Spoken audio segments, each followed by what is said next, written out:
देखो अब हम लोगों को लास्ट टॉपिक पढ़ना है इस चैप्टर का इलेक्ट्रिसिटी का, joules law of heating. Joules law of heating. Content sir आया था सोशल वाले निकाले, कंटेंट का निकाले क्यों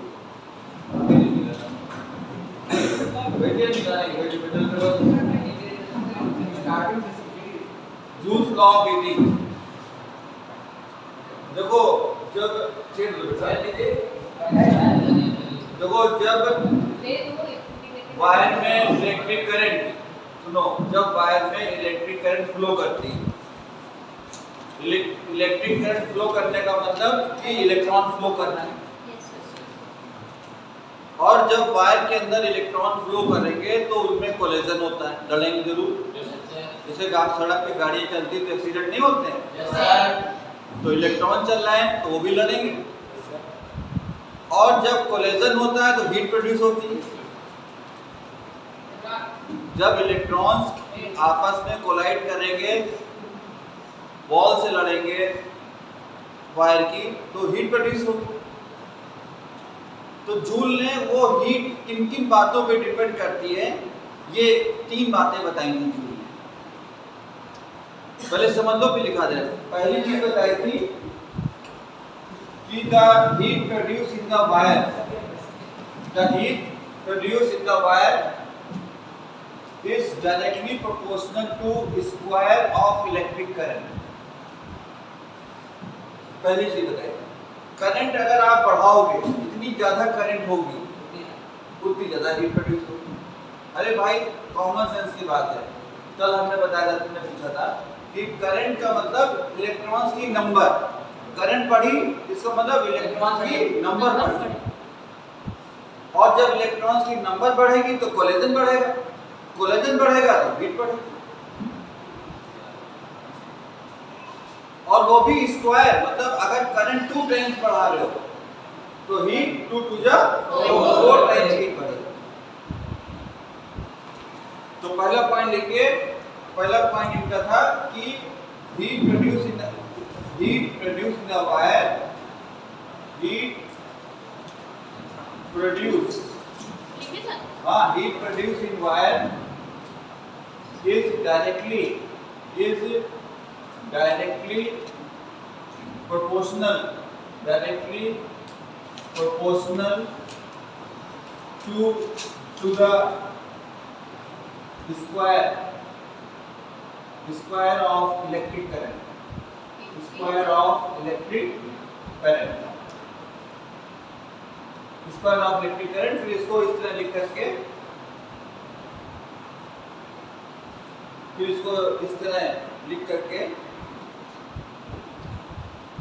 ऐसे लिख करके बॉक्स में बंद करो, as proportional to I square।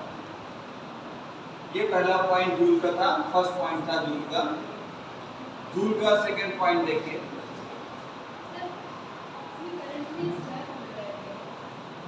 बेटा ये कैलकुलेट किया गया, ये जो है जूल ने कैलकुलेट किया था।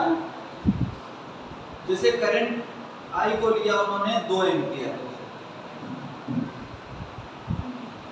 तो उन्होंने हीट मेजर की कि हीट प्रोड्यूस हो रही है 100 जूल, हीट 100 जूल प्रोड्यूस हुई। उन्होंने कहा कि नाउ करंट को डबल करके देखा जाए। जूल ने कहा करंट को डबल करके देखा जाए। उन्होंने आई को 4 एम्पियर कर दिया।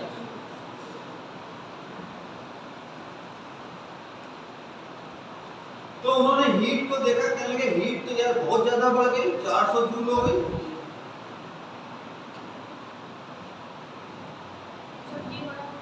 हीट कितनी हो गई? 400 जूल।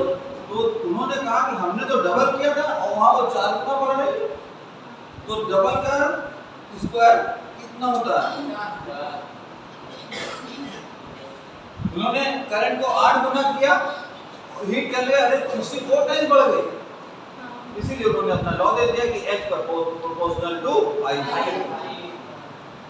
I 2 टाइम्स करोगे हीट 4 टाइम्स हो जाएगी, I 3 टाइम्स करोगे हीट 3 3 जा 9 टाइम्स।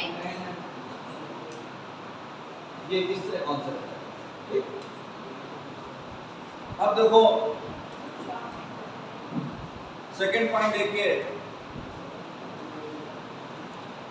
इन्होंने कहा कि जितनी वायर में रेजिस्टेंस ज्यादा होगी,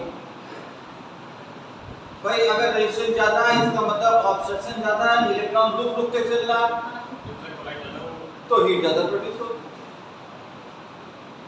यानी सेकंड पॉइंट था heat produce in wire, heat produced in wire is directly proportional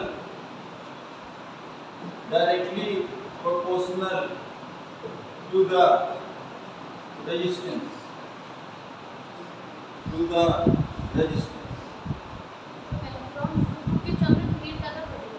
और क्या भाई, रुकावटें ज्यादा नहीं, इलेक्ट्रॉन को रोका किया, लड़ा, हीट प्रोड्यूस होगी। एज प्रोपोर्शनल टू, यहाँ डायरेक्टली प्रोपोर्शनल है बेटा, यहाँ स्क्वायर नहीं है। अगर रेजिस्टेंस 2 टाइम्स है तो हीट 2 टाइम्स, रेजिस्टेंस अगर 3 गुना बढ़ा दोगे तो हीट 3 टाइम्स। अच्छा अब एक क्वेश्चन बताओ जरा बाबू जी, खड़े होइए, पतले वायर की रेजिस्टेंस ज्यादा होती है कि मोटे वायर की? पतले वायर की रेजिस्टेंस ज्यादा होती है।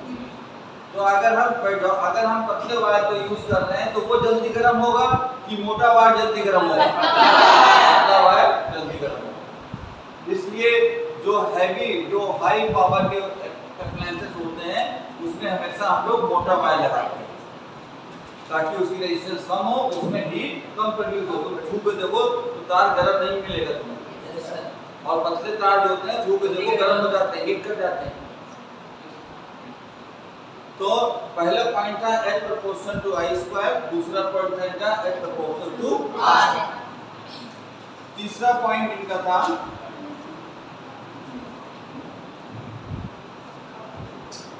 Heat produce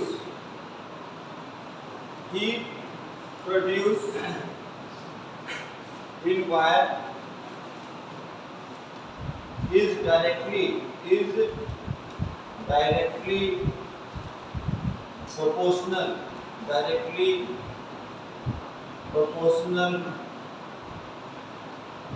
to the time।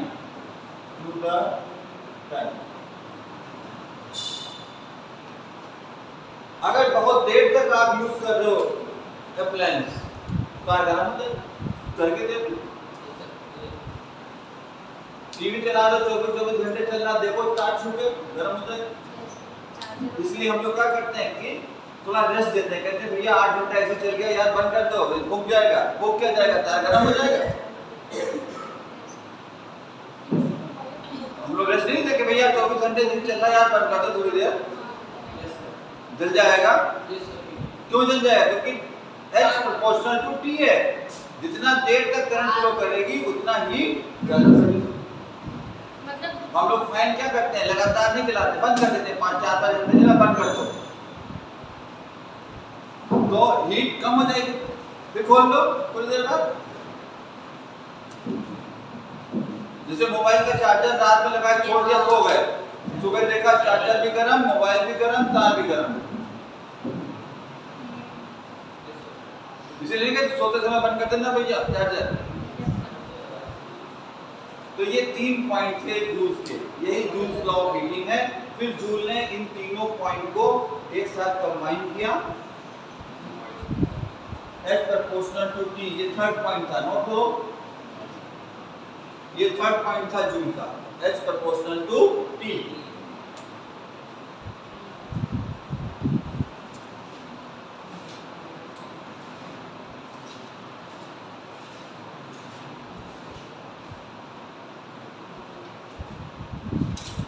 हो गया, नोट कर लिया?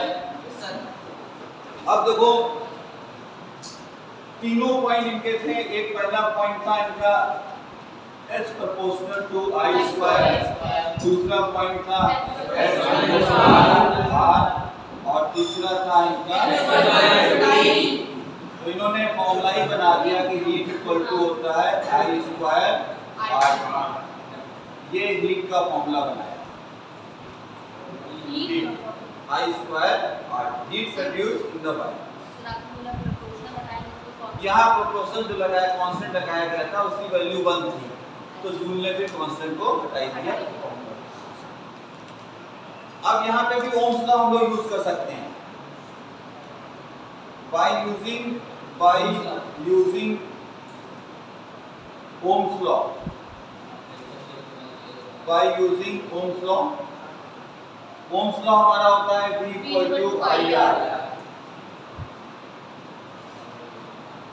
तो देखो यहाँ से H equal to I square है, तो मतलब 2 बार I है। ये देखो IR हटा करके यहाँ हम क्या लिख सकते हैं V। तो एक फॉर्मूला H का बना नहीं, VIT, VIT ये भी बहुत फेमस फॉर्मूला है, VIT, हीट निकालने का। लेकिन कॉन्सेप्ट यही है, कॉन्सेप्ट यही है। यहां से अगर हमको मान लो उसने हमको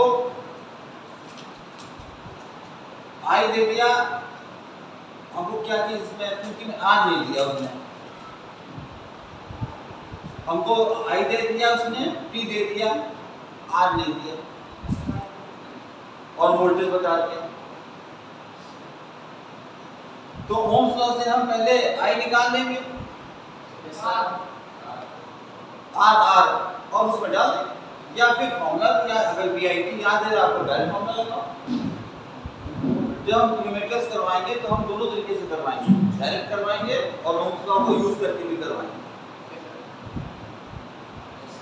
ठीक है, तो यही होता है जूल्स लॉ ऑफ हीटिंग। ये दो फेमस फॉर्मूले हैं इसके, जूल्स लॉ ऑफ हीटिंग।